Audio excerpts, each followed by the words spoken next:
Табиғи ортаны қорғауды басқару және зиянды заттарды нормалау. Қазіргі экологиялық қиындықтар көктен түскен жоқ. Адамдардың өз қолдарынан жасалған, келешекті ойламай, бүгінгі күннің әуресінің нәтижесі.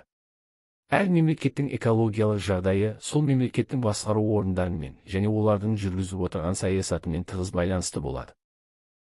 Басқа мемлекеттер сияқты Қазақстан Республикасында да қоршаған ортаны қорғау, табиғат байлықтарын пайдалану, азаматтарға экологиялық білім мен тәрбие беру мәселелерін мемлекет тарапынан басқаратын, іске асыратын, бақылау жасайтын, жауапқа тартатын мемлекеттік органдар бар.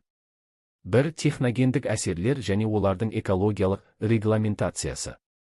Қоршаған ортаның сапасын бағалайтын нормативтер қоршаған орта сапасына қарай тазаға немесе комфортты, адамдардың дені саулығына қарай және зиянды, адам денсаулығы нашарлаған ортаға бөлінеді. Егер де адамдар ортамен байланысқанда олардың денсаулық жағдайлары қайтымсыз өзгеріске ұшыраса, мұндай ортаны экстремалды деп атайды. Ол мына кестеде көрсетілген. Қоршаған табиғи ортаның сапалық нормативтері. Санитарлық, гигиеналық нормаларға адамды қоршаған ортаның санитарлық, гигиеналық жағдайларының және сапасының көрсеткіштері. Санитарлық, гигиеналық нормативтерге зиянды заттектердің, химиялық, биологиялық, шекті рауалы концентрациясы немесе шекті рауалы мөлшері, физикалық әсерлер, санитарлық қорғау аймағы, радиациялық әсердің шекті рауалы деңгейі жатады. 2. Ауадағы, судағы, топырақтағы, өсімдіктердегі зиянды заттектерді нормалау. Атмосфералық ауа. Шіркіз, жұмыс зонасының ауасындағы зиянды заттектердің шекті рауалы концентрациясы. Ластағыш заттектердің класын осы көрсеткішке сүйеніп анықтайды. Қауіптілік класы шіркіз мағынасына қарай 4 топқа бөлінеді. 1 класс айрықша қауіпті. 2 класс жоғары қауіпті. 3 класс орташа қауіпті. 4 класс болымсыз қауіпті. Ол мына кестеде көрсетілген. Топырақтағы ластағыш заттектер 3 бағытта нормаланады.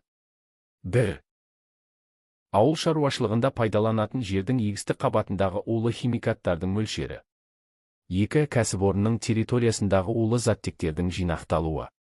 3. Елді мекендердің, көбінесе тұрмыстық қалдықтар сақтайтын жер топырағының ластануы. Егістік қабаттағы улы химикаттарды нормалауға 2 көрсеткіш қолданылады. Шекті рауалы концентрация және уақытша рауалы концентрация. Пестицидтердің топырақтағы шекті рауалы концентрациялары. Егерде әртүрлі орталар үшін шірк шамасы белгіленбеген болса, онда уақытша гигиеналық норматив заттектердің уақытша рауалы концентрациясы ОРК тағайындалады. Сулы орта.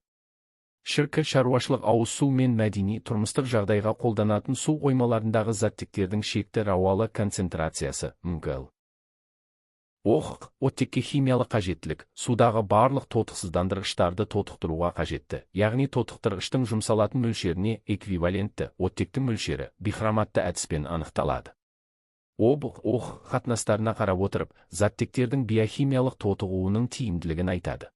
Дүниежүзілік денсаулық сақтау ұйымының анықтамасы 40 бойынша, денсаулық дегеніміз бұл тек аурудың болмауы емес, ол толық физикалық, психологиялық және әлеуметтік қолайлылық.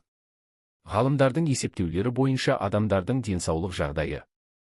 Антропогенді факторлар бұрын болмаған, жаңа техногенді ауруларды туғызады. Әлеуметтік экономикалық жағдайдың нашарлауы адамның психологиялық күйі мен стрессті құбылыстар арқылы әсер етеді. Ауру мен өлімнің қоршаған орта жағдайларына тәуелділігі жекелеген мемлекеттер мен аймақтар мысалынан көрінеді. 3. Аурулар туғызатын заттар мен факторлар.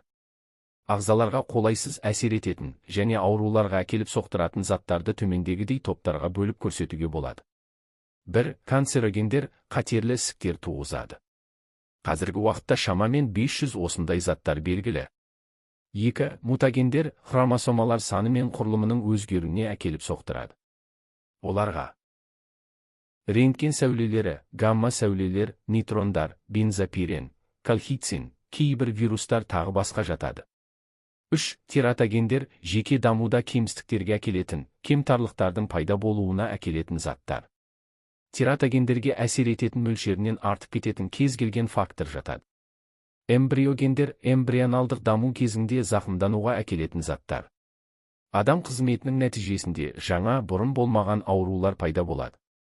Галогенді көмірсулар. Бұл топқа бір немесе бірнеше көміртегі атомдары хлор, бром, йод немесе фтормен алмасқан органикалық қосылыстар жатады. Нитраттар мен азықтық қоспалар туғызатын аурулар. Нитраттардың негізгі көзі О3 ионы бар минералдық тыңайтқыштар. Нитраттар әсіресе теплицаларда өсірілген дақылдарда көп болады. 4. Антропогендік физикалық әсерлер және оларды нормалау. Радиациялық әсердің шекті рауалы деңгейі шырд. Қоршаған табиғи ортаның сапа нормативтерінің ішінде ерекше орын алатын радиоактивті әсердің шырд.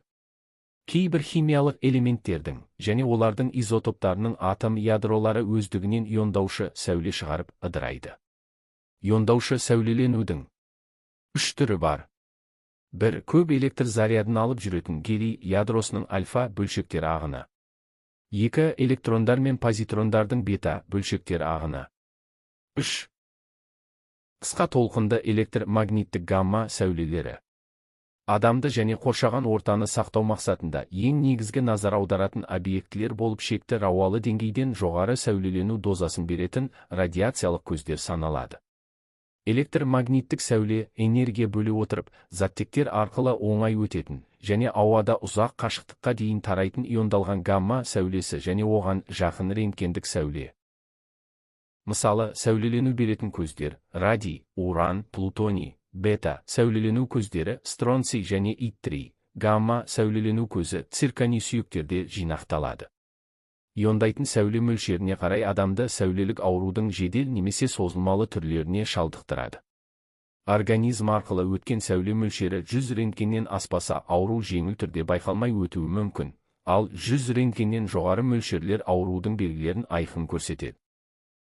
Экология организмдердің арасында болатын қарым-қатынастарды айнала табиғи ортамен байланыстыра отырып зерттеумен қатар табиғаттағы өзгерістерді, құбылыстарды, табиғи заңдылықтарды, биосфера шегіндегі ғаламдық ауытқуды адамның іс-әрекетімен үйлестіре отырып зерттейтін кешенді ғылымдар жиынтығы. Қыр географиялық жағынан Еуразия құрлығының орталық кіндігінде орналасқан. Еліміздің құрлық жүйесінің ауқымды көлемін орманды, далалы, шөл және шөлейтті жерлер алып жатыр. Қалыптасқан табиғи, тарихи жағдайлар және табиғатты пайдаланудағы жайсыз күйлері жұртшылықты ойландыруда. Бақылау сұрақтары. 1. Табиғи ортаны қорғауды басқару органдары. 2. Техногендік әсерлер және олардың экологиялық регламентациясы. 3. Ауадағы, судағы, топырақтағы, өсімдіктердегі зиянды заттектерді нормалау. 4. Аурулар туғызатын заттар мен факторлар. 5. Антропогендік физикалық әсерлер және оларды нормалау. 6. Радиациялық әсердің шекті рауалы деңгейі шырд. 7. Шу, діріл, вибрация, магнит өрістері.